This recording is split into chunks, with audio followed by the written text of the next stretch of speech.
Today I'm going to show you how to check the fuel range for the Volkswagen Up. Okay, if you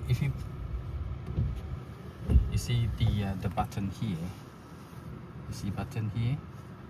If you press this button here, and then you can check the range.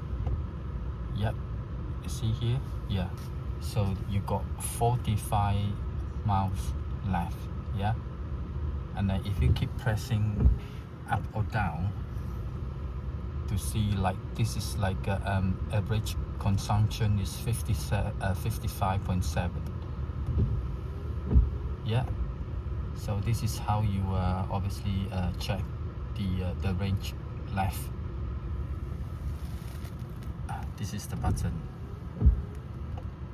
Okay, yeah, so this is a Volkswagen Up 2023 model. Okay, thank you for watching.